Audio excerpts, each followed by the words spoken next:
اب آپ کہتے ہیں کہ کھانے میں ہاتھ دھونا سنت ہے، کھانے میں ہاتھ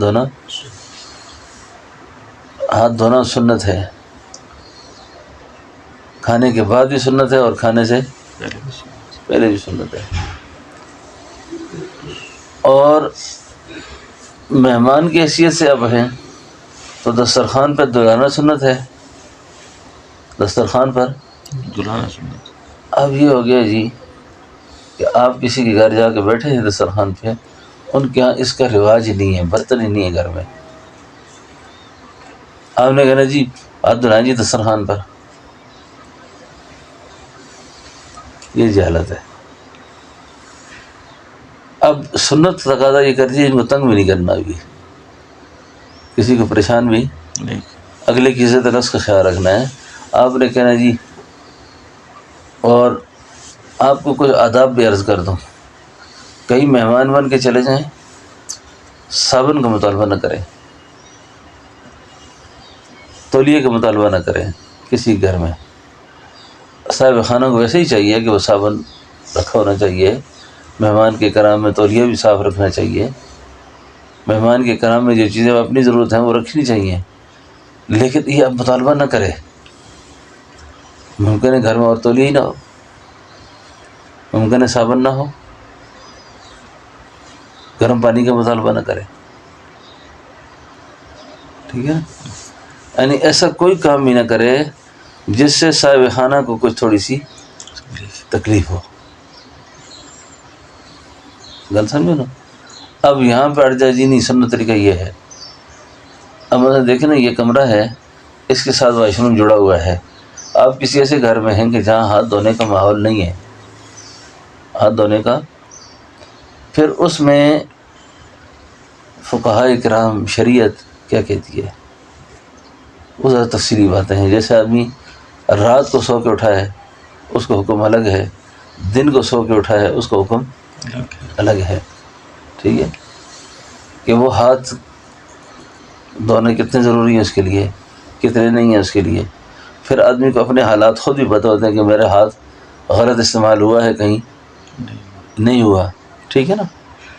اور پھر ہاتھ دھونا انتہائی ناگزیر ہے، تو بھی ان کو تنگ پریشان نہ کرے، باہر جا کے ہاتھ دھو کے، ورنہ خاموشی سے دسترخوان پہ بیٹھ کے اگلے کو پریشان نہ کرے۔ جیسے میں جیسے باری برکم آدمی ہے، میرے احکام بالکل الگ ہیں، سمجھے نا۔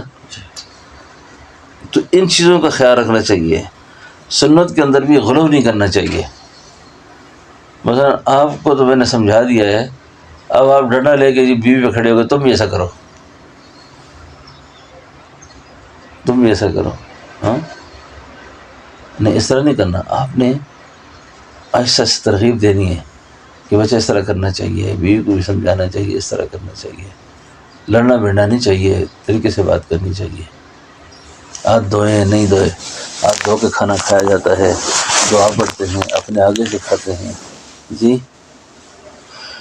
اکرام کرتے ہیں، یہ وہ جس طرح ساری باتیں چلتی رہتی ہیں۔ تو پھر آہستہ آہستہ آدمی پوچھ کے چلتا رہتا ہے، علماء سے پوچھتا ہے۔ پھر آج کل آسان کتابیں آ گئی ہیں، سنت کے مطابق زندگی کیسے گزاری جا سکتی ہے، تو وہ اس کے لیے روزمرہ کے معمولات اس میں لکھے ہوتے ہیں، روزمرہ کے معمولات اس میں لکھے ہوتے ہیں۔ لباس کی سنت کیا ہے جی، جیسے کہ سفید لباس ہے نا، سفید لباس، اللہ کے حبیب وسلم کو سفید ہی پسند تھا، سفید، اور یہ سفید کپڑا جب تک میلا نہیں ہوتا اس وقت تک ذکر کرتا ہے، سفید کپڑا جب تک میلا نہ ہو اس وقت تک کیا کرتا ہے، ذکر کرتا ہے۔ تو آپ کو سفید کپڑے پسند تھے، اور یہ جو کرتا ہم نے پہنا ہوا ہے نا، ہم اس کو یہ نہیں کہہ سکتے کہ یہ مکمل سنت کے مطابق ہے، مکمل، بلکہ ہم یوں کہتے ہیں کہ ہم نے اپنے اکابر اسلاف بزرگوں کو جو دیکھا ہے وہ اس طرح دیکھا ہے، ٹھیک ہے نا، اس طرح دیکھا ہے کہ وہ کفنی پہنتے تھے، اس کے کلر نہیں ہوتا تھا، ہاں ٹھیک ہے نا، اور یہ بس موٹی موٹی بات ہے، ٹھیک ہے نا۔ اور اسی طریقے سے سنت میں ظاہری طور پر جیسے آپ نے مچھیں بنائی ہوئی ہیں ایسی مچھیں ہونی چاہیے، ٹھیک ہے نا۔ سر کے بال یا تو مکمل زلفیں ہونی چاہیے مولانا عمیر صاحب کی طرح، یا برابر ہونے چاہیے بال، یا کبھی مہینے میں گنجا بھی کر دے آدمی، ہاں، اور جب تک بال سنت کے مطابق رکھنے ہو نا، ٹھیک ہے، بال بھی رکھ سکتا ہے آدمی، سنت کے مطابق بال رکھ سکتا ہے آدمی، اور اگر کٹوائے گا تو برابر کٹوائے گا، یہ نہیں کہ آدھے سر سے اور کاٹے اور پیچھے سے اور کاٹے، یہ انگریزی کٹے ہیں، یہ بھی جائز نہیں ہے سنت کے مطابق۔ تو لباس میں بھی سلوار کے ٹخنوں سے اوپر رکھنا ہے، امامے کا استعمال کرنا ہے، امامہ میں سفید بھی سنت ہے، کالا بھی سنت ہے، سبز بھی سنت ہے، ٹھیک ہے نا، لیکن سبز سے آج کل ذرا تھوڑا سے اس لیے بچتے ہیں کہ سبز ایک طبقے کا شعار بن چکا ہے، ایک طبقے کی علامت بن چکی ہے، اور جو چیز کسی طبقے کی علامت بن جائے تو پھر خاص طور پہ آپ جیسے سائیں آدمی کے لیے جو ہوتا ہے وہ ٹھیک نہیں ہوتا، ٹھیک ہے نا، ہاں، تو دور سے کہتے ہیں دیکھو جی وہ جا رہا ہے جی، سمجھے نا، ہاں، تو اس طریقے سے سنت کی کھانا پینا سونا جاگنا چلنا پھرنا، تو یہ ساری چیزیں آسان ہیں نا، یہ مشکل ہے؟ ہم نے یہ سارے کام ویسے بھی کرنے ہیں اور کر رہے ہیں، اب اس کو صرف زاویہ نظر بدلنا ہے بس۔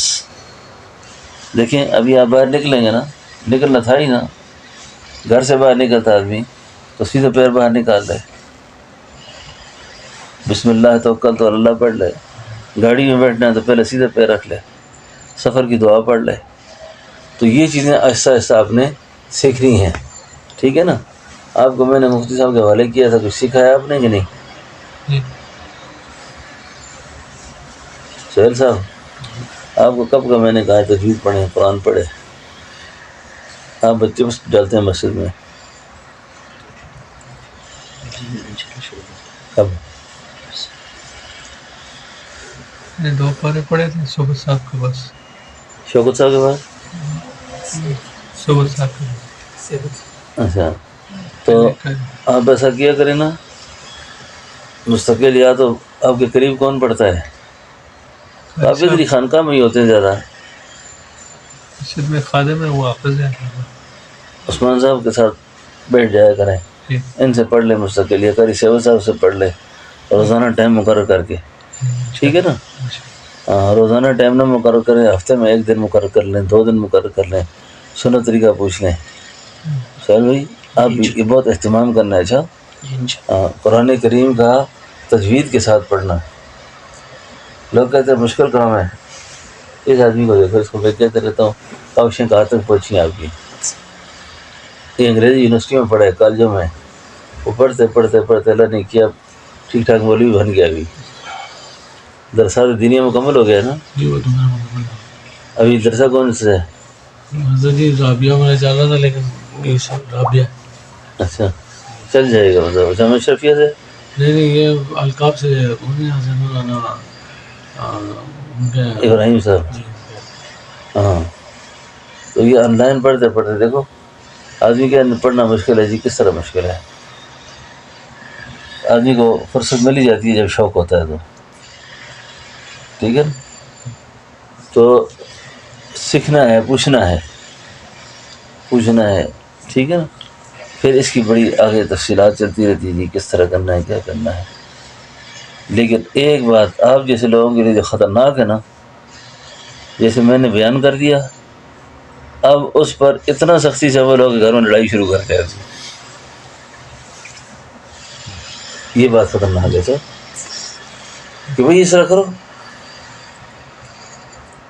ہاں، وہ کہتے ہیں کوئی ساتھی تبلیغ کے لیے کیا نا، واپس آیا نا تو اس نے بیوی کو کہا داڑھی رکھو،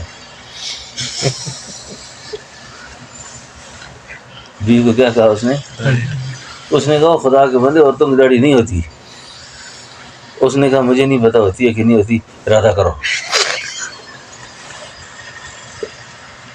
ارادے پر بھی ایک نیکی ملتی ہے، سمجھنا چاہیے بات کو نا، ہاں نا، وہ ابھی ڈٹ جاتا آدمی کہ جی نہیں اس طرح کرنا ہے، اب غیبت کرتے ہیں، بہتان باندھتے ہیں، الزام لگاتے ہیں، کیا سے کیا کبائر کرتے ہیں، ان کی پرواہ نہیں ہوتی، اب اڑ جائیں گے تو چھوٹی سی بات پہ اڑ جائیں گے کہ جناب آپ نے سنت کے مطابق جو ہے نا کپڑے کیوں نہیں پہنے، سمجھے؟ ہاں، بڑی دانائی کے ساتھ چلنا ہے، بڑی حکمت کے ساتھ چلنا ہے کہ حضور کا سنت طریقہ کیا ہے، اور پھر حضور کے اخلاق سے متاثر کرنا ہے، کسی کو حضور کی دعوت سے متاثر کرنا ہے کہ آپ نے یہ سارے کام کیے ہیں، کیے کیسے ہیں۔ موقع مال کی مناسبت کو دیکھتا ہے آدمی، موقع مال کی مناسبت کو دیکھتا ہے کہ یہاں میں بھی یہ کام کروں گا۔ ابھی لوگ پہلے کھڑے ہو کے کھاتے تھے نا، کھانے کھڑے ہو کے کھاتے ہیں، تو ایک آدمی شادی سے بھاگ گیا، میں نہیں کھاتا، یہ کوئی طریقہ ہے؟ بیٹھ کے کھانا، آپ بیٹھ جائیں۔ لیکن آج کل کھڑے ہو کے کھانے والا کام ختم ہو گیا، خود لوگ تھک جاتے ہیں۔ آپ کو ایک شعر سناؤ، شعر پر تو لوگ پھر خدمت کرتے ہوتے ہیں۔ چائے پہ آئیں گے؟ ذکی کیفی مرحوم کا ایک شعر یاد آیا، واہ، کہتے ہیں رفتوں کی جستجو میں ٹھوکریں تو کھا چکے، رفتوں کی جستجو میں ٹھوکریں تو کھا چکے، اب آستانہ یار پر سر جھکا کے دیکھیے، تنگ آ جائے گی اپنی چلن سے خود یہ دنیا، تنگ آ جائے گی اپنی چلن سے خود یہ دنیا، تجھ سے سیکھے گا زمانہ تیرے انداز کو بھی۔ یہ جتنے بھی ترقی میں دوڑتے ہیں نا، آگے ہم جائیں گے، وہاں جائیں گے، یہ ہوگا وہ ہوگا، آخر میں ختم، کچھ بھی نہیں، تنگ آ جائیں گے۔ اب تنگ آ کر جو کام کرنا ہے وہ صحیح حالت میں کیوں نہیں کرتے آپ؟ ٹھیک ہے نا؟ تو پھر ایسے ایسا پوچھ کے چلنا ہے، ٹھیک ہے نا؟ ہاں، رمضان کا آخری عشر میں پورا اعتکاف کریں گے نا، ہاں ہمارے خانقاہ میں کریں گے نا، تو اس میں پھر یہ ساری چیزیں آہستہ آہستہ بیان بھی ہوتی رہتی ہیں، عمل میں بھی آ جاتی ہیں، اور سمجھتا رہتا آدمی کیا کیا مسئلہ بیان ہوا ہے۔ سمجھ آ گئی ہے؟ کچھ بات سمجھ گئے آپ کہ ان پڑھ آدمی سنت پر کیسے چل سکتا ہے؟ ان پڑھ آدمی سنت پر کیسے چل سکتا ہے؟ ٹھیک ہے نا؟ پانی لے لیں گے۔ تو آج یہ سنت کا بیان کہاں ہوا؟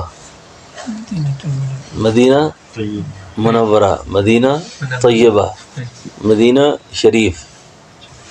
مدینہ طیبہ کا جب بھی نام لے نا تو بڑے ادب سے لینا چاہیے، اچھا ادب سے لینا چاہیے۔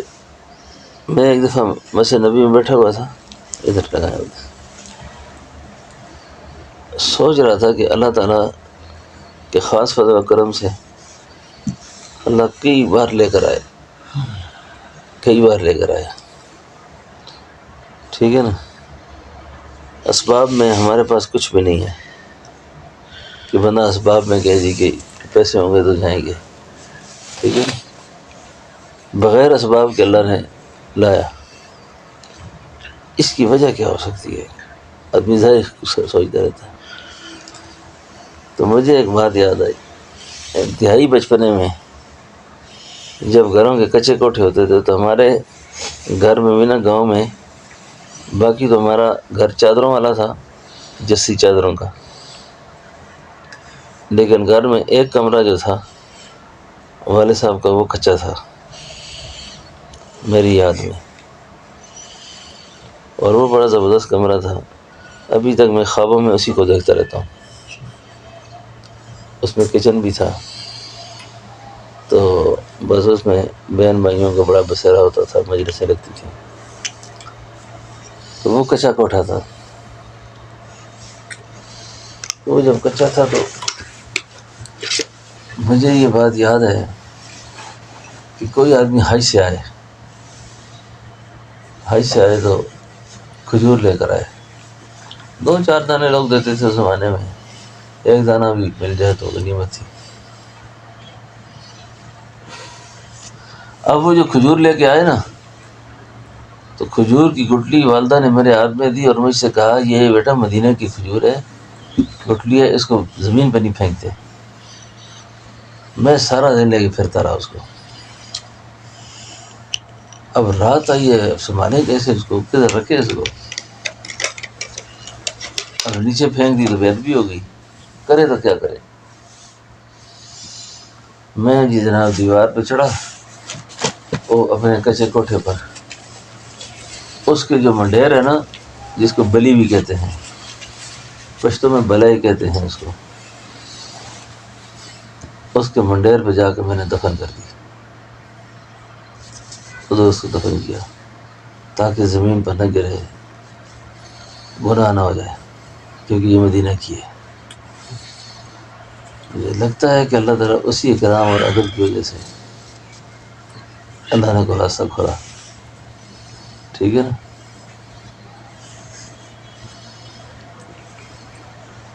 کیسے کیسے تشکیل ہو جاتی ہے، کسی کے ذمہ میں اللہ کیا لگا دیتا ہے، مہینہ 2 4 گزرتے ہیں، ایک کے دل میں آ جاتا ہے کہ عمرہ کرنا چاہیے، کرنا چاہیے،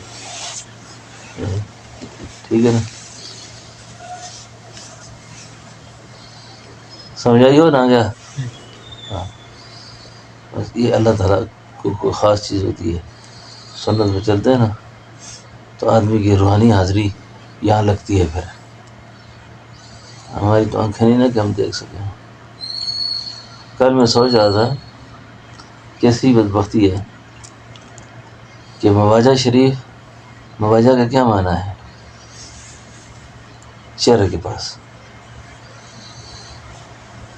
آپ کے چہرے کے پاس کھڑا ہوتا ہے آدمی نا، جی سامنے، آپ کے سامنے کھڑا ہوتا ہے آدمی۔ اور میں نے کل ایک بات عرض کی تھی کہ حضرت علامہ سمودی فرماتے ہیں کہ وہ جو جہاں آپ سلام پڑھتے ہیں اس مقام پر جو خدا کی رحمت کا نزول ہے، اگر آپ اس کو دیکھ لیں،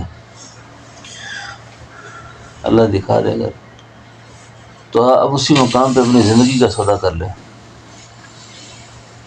اور وہ دولت حاصل کریں، وہ دولت حاصل کریں، آپ وہ دولت کیا کریں۔ اب ہم کیا کرتے ہیں، وہاں سیلفیاں بناتے ہیں، وہاں فوٹو بناتے ہیں، اور یہ وہ مقام ہے، ماشاء اللہ کویس الحمد لله كيف الصحة؟ سب لوگ کوٹ پیدا کیے گئے ہیں، یہ امریکہ سے لایا ہے، پوچھیں اس سے۔ ها؟ هاي من أمريكا أيوه.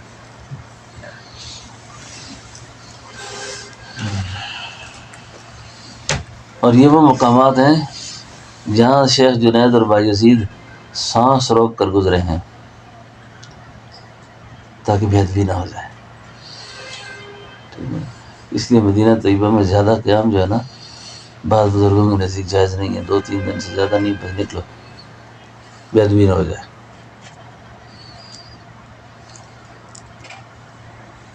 زیادہ قیام کو اچھا نہیں سمجھتے، اس لیے نہیں اچھا سمجھتے کہ ہم آداب کا خیال حرم میں نہیں رکھ سکتے۔ امام عبدالرحمن شرانی فرماتے ہیں کہ بے وضو رہنا وہاں پر، مسجد میں اگر ہوا خارج کرنا بھی پڑ گئی ہے، وضو ٹوٹ رہا ہے تو بھاگیں مسجد سے، مسجد سے نکلیں، یعنی بے وضو حالت میں وہاں نہیں ٹھہرنا، وہاں کا ادب ہے یہ۔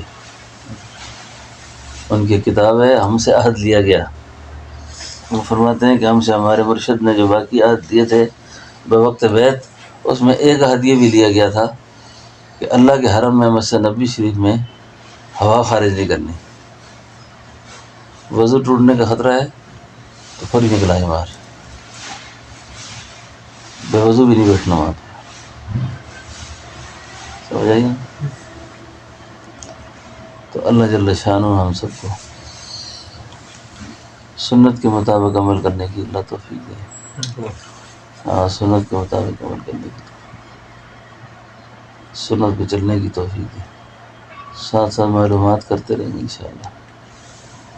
سبحان اللہ، سبحان اللہ و بحمدہ، سبحان اللہ و بحمدہ، سبحان اللہ العظیم، سبحان اللہ و بحمدہ۔